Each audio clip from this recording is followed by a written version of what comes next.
Olá, vamos resolver algumas questões da lei dos gases ideais, tá bom? Mas antes de começar a resolver essas questões, eu queria fazer uma proposta aqui de uma expressão que ela deriva da lei dos gases ideais, PV igual a nRT.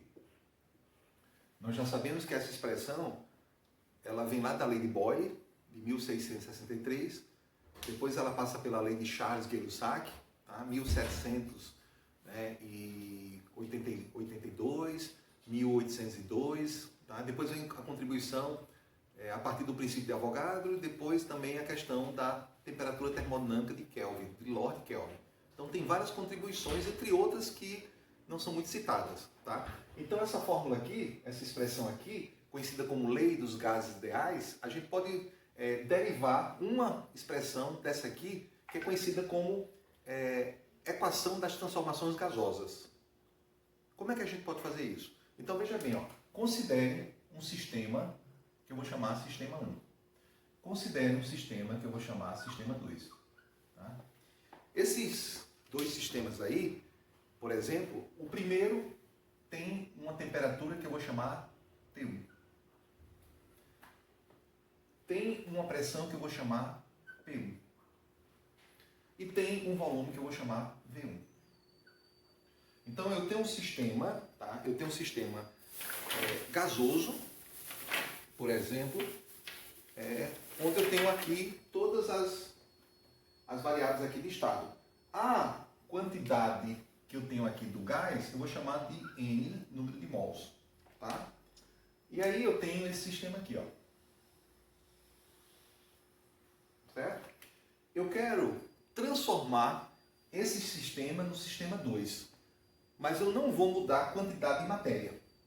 O que nós vamos fazer é que, ao invés de a temperatura ser T1, nós vamos aumentar a temperatura ou diminuir. Nós vamos fazer uma variação de temperatura. Nós vamos mudar a pressão também, aumentando ou diminuindo. Nós vamos mudar o volume, aumentando ou diminuindo. Tá? Então eu posso provocar, por exemplo, uma expansão ou uma compressão. Tá? Então eu posso aumentar a temperatura ou diminuir a temperatura. Isso a gente pode fazer em qualquer sistema gasoso. Tá? Agora, a quantidade de matéria é a mesma. Não vou mudar. Certo? Não vou mudar. Então nós temos o que aqui? Ó? Nós temos outro sistema aqui com a mesma quantidade de matéria. Tá bom? Ora, o que é que nós sabemos? Se eu for aplicar a lei dos gases ideais nesse sistema aqui, quem seria esse N aqui? Olha, N será, o RT está multiplicando, vai passar dividindo. E vai ficar então P1, porque aqui a minha amostra gasosa de N mols tem pressão P1, tá? Vai ficar V1, vai ficar RT aqui no denominador. Também 1. A constante dos gases ideais, né? Então, o que é que vai acontecer quando realizarmos essa transformação gasosa? Aumentarmos ou diminuirmos a temperatura, mexemos na pressão e no volume. E aplicando novamente aqui a lei dos gases ideais, tá? Isolando o número de mols, eu vou ficar a mesma coisa, só que agora a pressão não é P1, é P2. O volume não é V1, é V2. R, e a temperatura agora é T2. Tá? Como não houve variação de número de mols, como não houve a variação da quantidade de moléculas do gás, eu apenas peguei um conjunto de moléculas e variei a temperatura, a pressão e o volume, por exemplo. Tá? Então esses dois são iguais. Se esses dois são iguais, eu posso escrever então o quê? P1, V1 sobre, tá? Quando eu igualar, esse R eu vou cortar com esse R. Então eu vou colocar só o que não vou poder cortar. E aí nós temos uma expressão muito usada, muito usual, muito apresentada nos livros textos, tá? Que eu chamo de equação de transformação gasosa. Equação de transformação gasosa. Tá? Quando é que eu vou utilizar P1, V1 sobre T1, P2, V2 sobre T2, que eu já sei de onde veio? Tá? Eu já sei de onde veio. Então eu só posso usar essa expressão para gases ideais, para o modelo ideal. Eu só posso usar essa outra aqui para o modelo também ideal. Então, neste caso, tá, quando tem uma transformação gasosa, então quando a gente sabe que, né, 10 mols de gás cloro, a temperatura de 20 graus Celsius, a sua temperatura aumentou para 100 graus Celsius. A pressão inicial era 2 atm, agora a pressão inicial é meio atm. Determine, por exemplo, sabendo que o volume inicial era 5 litros, determine o volume final. Tá? Aí eu uso o quê? P1, V1, T1, P1, 2, T2. Tem alguma dúvida porque aqui a temperatura absoluta, a temperatura termodinâmica? Nós não temos essa dúvida, porque nós construímos essa expressão em um determinado momento, nós observamos como chegou a temperatura absoluta. Tá bom? Então, conhecendo essa expressão e conhecendo essa equação aqui, vamos resolver algumas questões. Então, nesta aula eu me proponho resolver aproximadamente 4 ou 5 questões, tá? Para a gente ir fixando as informações, tá? E poder depois tentar resolver outras questões. Cada um de vocês, né, vão tentar resolver outras questões, tá bom? Primeira questão. Calcule a pressão exercida. Então, ele quer a pressão. Ó. Calcule a pressão exercida por 2 kg. Então, ele deu a massa. Ó. Vou chamar de M essa massa. 2 kg, tá?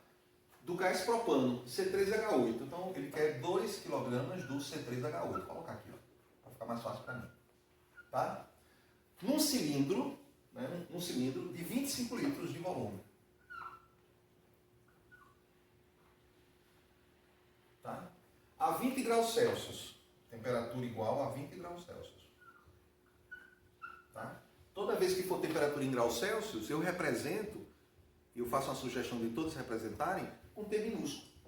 Para não confundir, né, com um T maiúsculo, e nós já sabemos que a temperatura termodinâmica é a temperatura que ajudou a escrever a expressão da lei dos gases ideais nesse formato.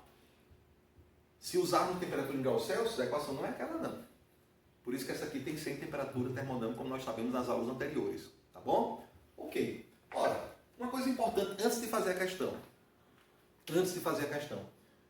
Numa situação real, tá? Então aqui eu vou considerar o gás ideal.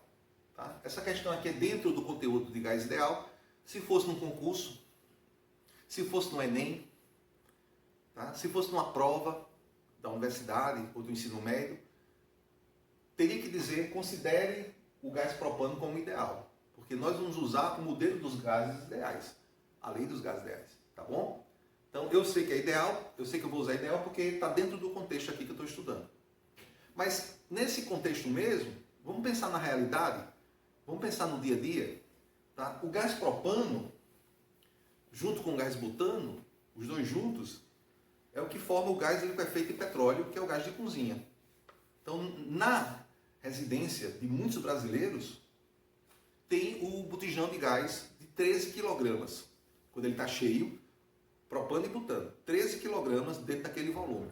Nós sabemos que aquele volume ali é muito, muito menor do que 25 litros. Tá? 25 litros é um volume razoável. Tá? Então, aquele volume lá, não vou dizer muito, muito menor, mas é menor. Tá? Então, você nota que ele tem um tamanho, né, digamos assim, comparável, né, a um botijão de 20 litros de água, mas eu acho que ainda é um volume menor porque a parede é muito espessa, certo? Para suportar a pressão. Mas vamos lá. Se aquele volume do botijão de gás, que eu estou achando que é menor do que 25 litros, e aqui só tem 2 kg de gás, então eu tenho uma quantidade de gás não muito grande, porque o botijão chega, são 13 kg de gás, eu só tenho 12 kg, eu só tenho propano, não tenho butano e propano, né? Tudo bem.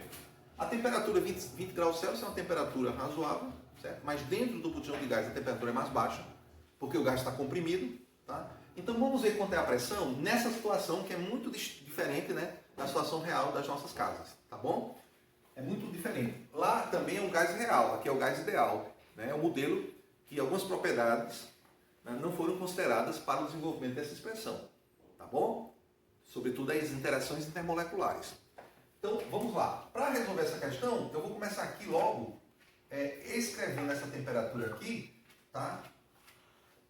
Transformando na temperatura absoluta. Nós já sabemos que para transformar graus Celsius em temperatura termodinâmica, soma com 273,15 graus Celsius, né? Então nós já sabemos por que é isso nas aulas anteriores, tá? Se você tiver essa dúvida, tem nas aulas anteriores. Então, somando com 273, tá? Eu vou ter o quê? 293,93,15 o quê? Kelvin, tá certo? Os dois termos que eu somo, 20 graus Celsius e 273,15 graus Celsius, os dois são em graus Celsius, como nós já vimos.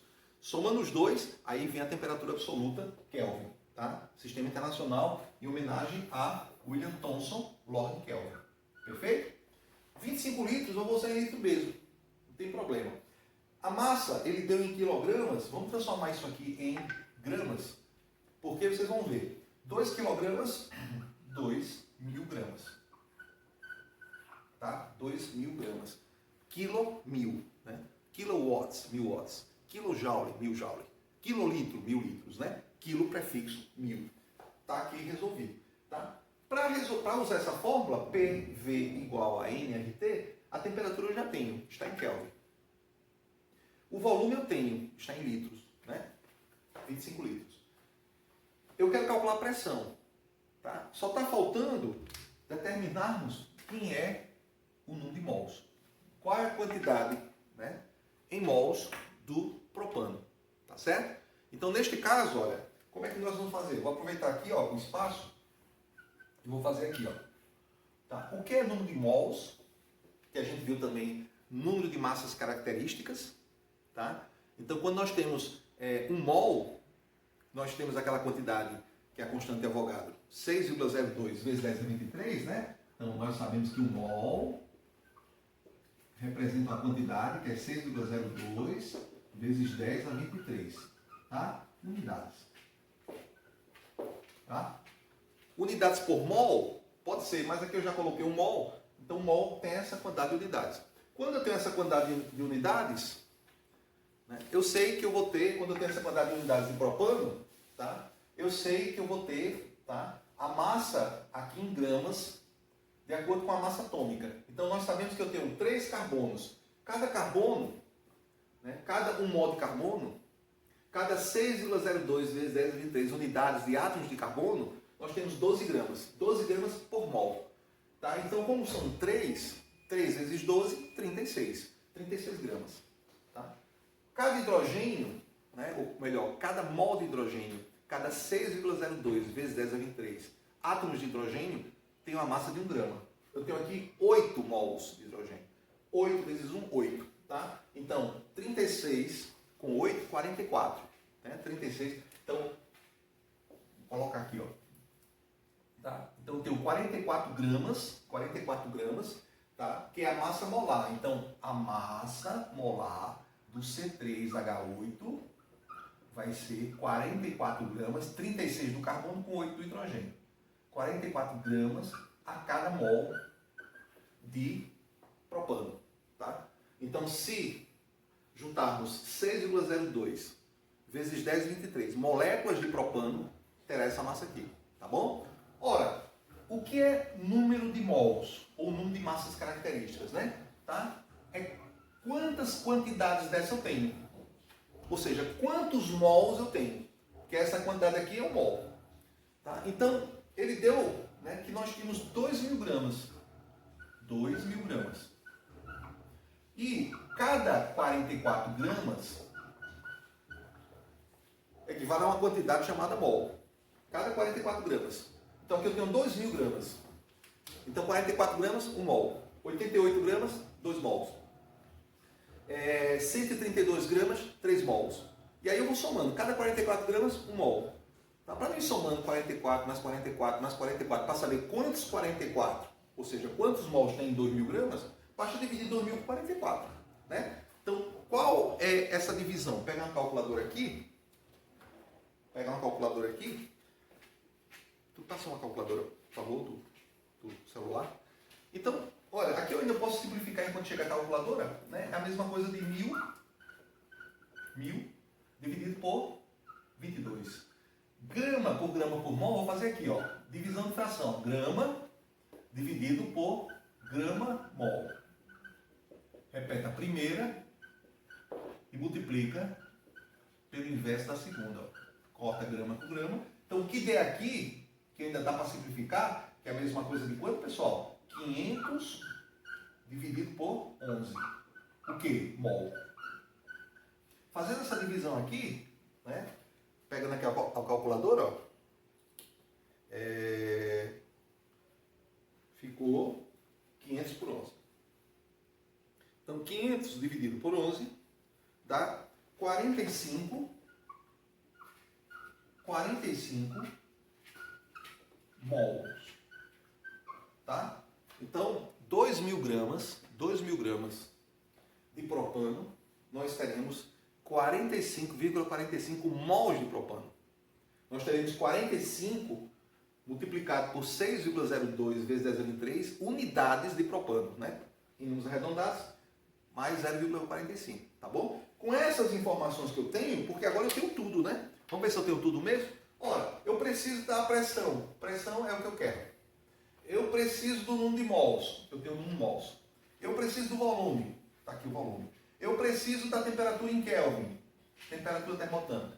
Tá? Então, basta agora aplicar na fórmula, né? Então, nós não estamos apenas substituindo a fórmula, nós estamos entendendo o que nós estamos fazendo, passo a passo. Tá? Como é o primeiro exemplo, eu estou fazendo pausadamente, tá? Explicando passo a passo, né? Para a gente, né, não ter dúvidas. Né? Então, ó, eu quero a pressão igual. Aí eu vou colocar logo aqui, ó, nRT.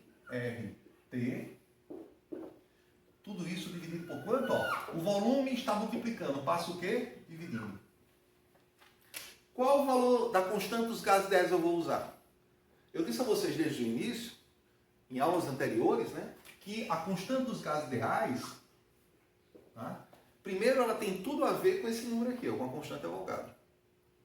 Ela tem tudo a ver com o mol, a quantidade, o mol. Tá? Ela tem tudo a ver com as condições padrão. Ó. Em condições padrão, de pressão, volume e temperatura, nós vamos ter uma mesma quantidade de matéria, uma mesma quantidade de moléculas de um gás. Tá? E essa quantidade, quanto é? De acordo com as condições padrão, essa quantidade é 6,02 vezes 10 a 3 unidades, que é o mol, que foi o padrão escolhido. Com essa quantidade, que é o mol, nós temos, por exemplo, 44 gramas de propano. Tá? Nós temos 2 gramas de H2. Nós temos 32 gramas de O2. 16 com 16 de cada oxigênio, 32 gramas. Tá? Então, usando essas condições padrão, eu tenho um R. E esse R está tudo associado a todas essas quantidades que nós usamos há muitos anos na química. Tá? Então, esse R aqui nós já calculamos. Vai depender das unidades que eu vou usar em P0, V0 e T0. O padrão é o mesmo. Eu só vou mudar as unidades. Então, se usarmos ATM, litro e Kelvin, o R, tá? Vamos colocar aqui, ó. Então, pressão que eu quero calcular vai ser igual a quanto? Qual o número de mols que nós acabamos de descobrir? 45 mol. Tá? Como eu estou colocando as unidades aqui para fazer análise dimensional e tem que colocar as unidades, se você não colocar você vai terminar errando. Tá? Eu não vou colocar no plural, né? Porque o plural aqui é mais o resultado. Tá? Que eu estou colocando em termos da unidade de quantidade de matéria no sistema internacional, que é o mol. Multiplicar. Qual é a constante dos gases ideais quando eu uso as condições padrão, ATM, litro e Kelvin? Nós vimos que está nas aulas anteriores aí, 0,082 ATM, litro, mol menos 1, Kelvin menos 1. Tá certo? Qual é a temperatura dessa questão? 293,15 o quê? Kelvin. Tudo isso dividido por quanto? Pelo volume. Quanto é o volume? 25 litros. Tá certo? E aí? Aí eu vou fazer a minha análise dimensional, eu vou cortar as unidades. Porque se eu estou calculando pressão, tem que dar o resultado da análise dimensional em unidade de pressão. Vamos ver se dá? Olha, mol eu corto com mol menos 1.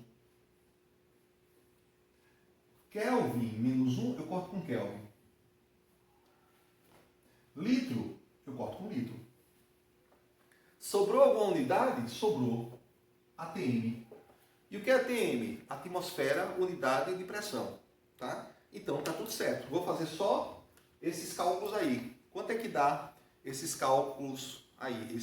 Eu já sei a unidade qual vai ser, tá certo? Então vamos lá. 45,45 que multiplica 0,082 que multiplica 293,15, tá? Não vou arredondar nada. Tudo isso igual então, né? Dividido por 25. Tá? Olha, pelos nossos cálculos aqui,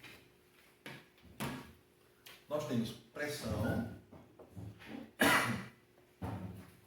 43,70 atm. Tá? Com a pressão, com essa temperatura de 20 graus Celsius, como eu falei, quando eu tenho um confinado dentro de um botijão de gás, 13 kg de gás, né, estaria a temperatura muito baixa. Então, essa pressão alta aqui é por conta dessa temperatura aqui.